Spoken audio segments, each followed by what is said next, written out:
¿Qué es el diezmo? En este video, te aseguro que aprenderás cosas muy interesantes referentes al diezmo. Te invito a que te quedes hasta el final, seguramente serás edificado. Continuamos. Para comenzar, la palabra diezmo proviene del término hebreo, maaser, que significa décimo. El diezmo era una práctica bíblica que consistía en dar el 10% de los ingresos o productos que una persona recibía en sus cosechas, como un acto de gratitud y reconocimiento de la provisión de Dios. En tiempos del Antiguo Testamento, era establecido por Dios como una ley para Israel, según Deuteronomio 14, 22. También el diezmo era algo muy dedicado y consagrado o apartado a Jehová, según Levítico 27, 32. En la Biblia, nos damos cuenta que el primero en haber dado diezmos fue Abraham, a un sacerdote llamado Melquisedec. Este diezmo fue tomado por Abraham de un botín tomado en una batalla contra los reyes de Sodoma y Gomorra. Luego de la liberación de Lot y sus bienes, esto lo vemos reflejado en Génesis 14, 17 al 21. Posteriormente, vemos también a Jacob haciendo votos al Señor, a quien le promete dar el diezmo de todo lo que el Señor le diese en su peregrinaje, mientras huía de su hermano Esaú. Esto lo vemos reflejado en Génesis 28, 20, 22. Tiempo después, el diezmo fue establecido por Dios, como una ley para Israel, a través de Moisés, según Deuteronomio 14, 22. La gran pregunta es: ¿de dónde se debía de tomar el diezmo, según las Escrituras? Ahí mismo, en Deuteronomio 14, 22, nos damos cuenta que el pueblo de Israel debía de tomar el diezmo de todo el producto de grano del campo o de la tierra, o de los árboles según Levítico 27, 30.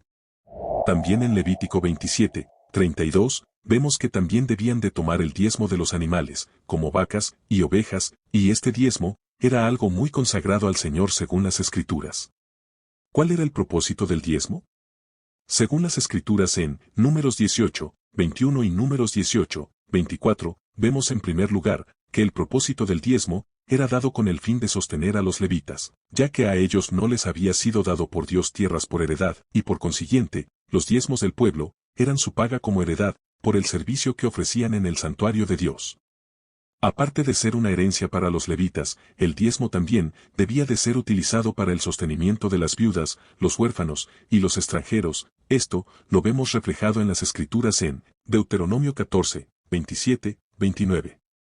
El sacerdote levita debía de apartar el diezmo de los diezmos y presentarlos delante de Jehová como una ofrenda mecida según Números 18, 26.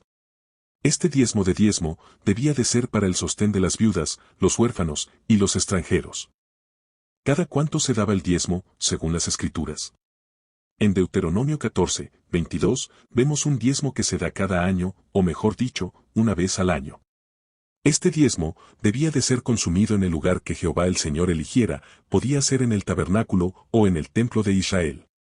Si al israelita se le dificultaba llevar el diezmo al lugar designado por Dios, él podía vender el diezmo y presentar el dinero ante el sacerdote y con el mismo dinero comprar ya fuesen vacas, ovejas, vino, sidra o cualquier cosa que él deseara, y comerlo en el lugar designado por Dios, junto con los levitas y sus familias. Esto lo vemos reflejado en las Escrituras en Deuteronomio 14, 24, 27.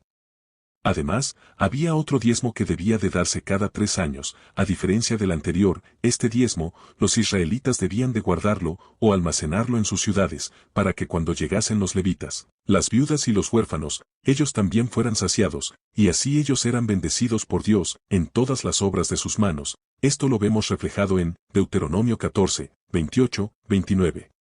El israelita que sustraía una parte del diezmo, debía de añadirle una quinta parte más por tal cosa. Esto lo vemos en Levítico 27, 31. ¿En dónde debía de colocarse el diezmo, según las Escrituras?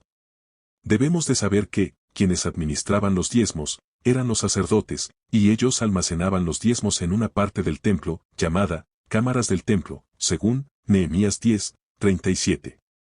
En otro pasaje, este lugar es llamado cámaras de la casa del tesoro, según Nehemías 10, 38 y Nehemías 13, 5.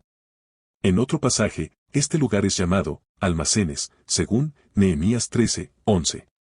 Y por último en Malaquías 3, 10, es llamado alfolí. Este lugar era un almacén gigantesco, situado en algún lugar del templo, con el fin de que en él sean almacenados los diezmos del fruto de la tierra, y del ganado, que el pueblo de Israel llevaba a la casa del Señor. Y así nunca hiciera falta el alimento en su casa. Si este estudio te resultó edificante, dale compartir, para que así otro, al igual que tú, sea edificado, y Cristo sea glorificado. Dios te bendiga.